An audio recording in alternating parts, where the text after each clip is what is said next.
Welcome to a few moments together on the Parsha. This Shabbos we have the privilege of reading Parshas Vayigash. Before we begin, just a note, of course, on the Tainus, the fast of Asar B'Teves, which is observed on Erev Shabbos this year. And even if Asar B'Teves would fall on Shabbos, we would have to fast. So the fast, which begins early in the morning, and there are three various times. Of course, there's the earliest Zman, which is 5:39. There is a much later Zman, which is a drop after 6.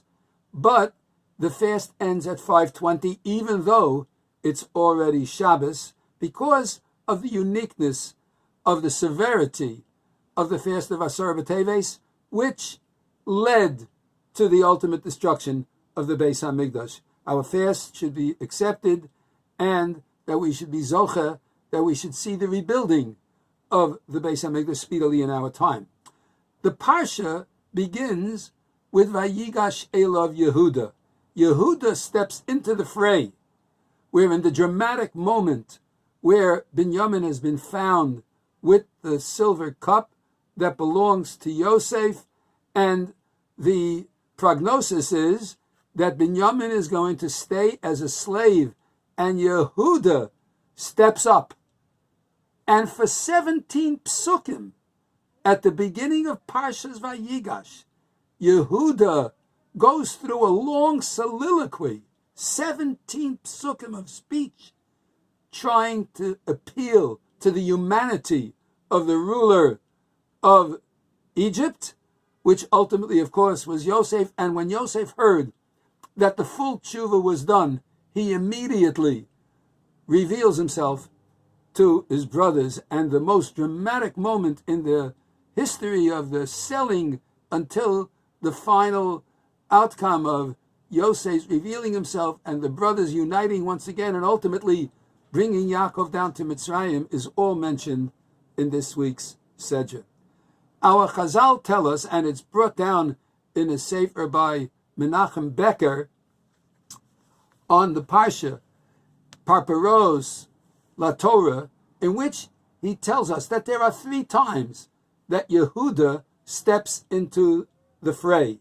First, when they took Yosef and they threw him into the pit, and in that pit he was going to starve to death and face a terrible end, Yehuda steps in and says, we shouldn't kill him. Even if we have to sell him, let's not be the ones to kill him. The second time he steps in is when Yaakov doesn't want to part with Binyamin to bring Shimon back home, in order that the brothers show that they did indeed have a younger brother.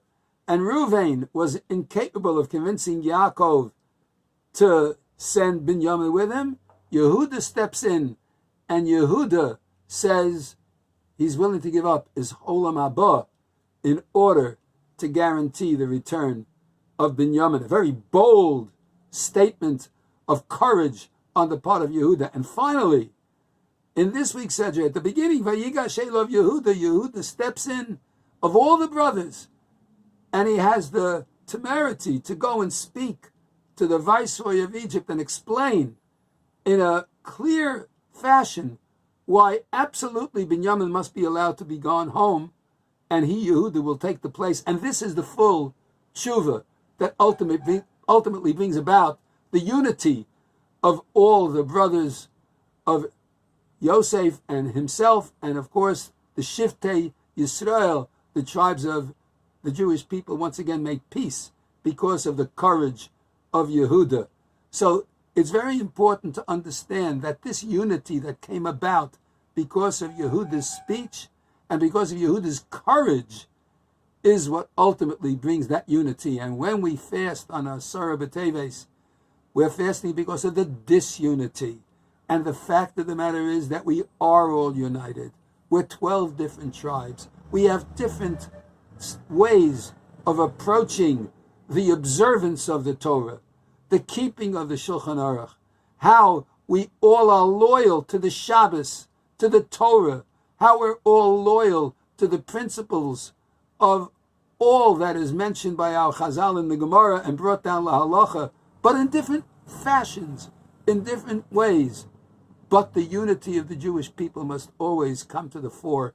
We have to be a little bit like Yehuda and step up to the plate and say, we're united, we're all one, and we are brothers. And the amazing amount of concern that Yehuda demonstrates for Binyamin is the type of concern that each and every one of us should have for each and every other Jew, because we're like one body.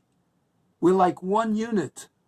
And Chazal give the famous mashal, if someone was cutting something with his right hand using a knife, and by mistake he cut his left hand, should the left hand pick up the knife and now cut the right hand? Absurd. It's all one body. Does it make sense to destroy that body? And so it is with the Jewish people. We're all united. We're all together. And if one does something that's a little bit not acceptable to the other, that doesn't mean we should give up on the unity.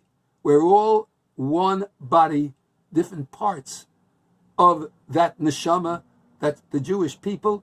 And when we unite, the Jewish people are strong, and Asar B'Tevis will become a memory rather than a fast day. I want to wish everyone a wonderful good Shabbos. We should be zochet to have a little bit more unity, a little bit more avas achim, a little bit more v'yahavta l're'echa kamocha, so that we can overcome the destruction that was brought about by sinas chinam. Shabbat shalom u'mevarach. Have a wonderful Shabbos.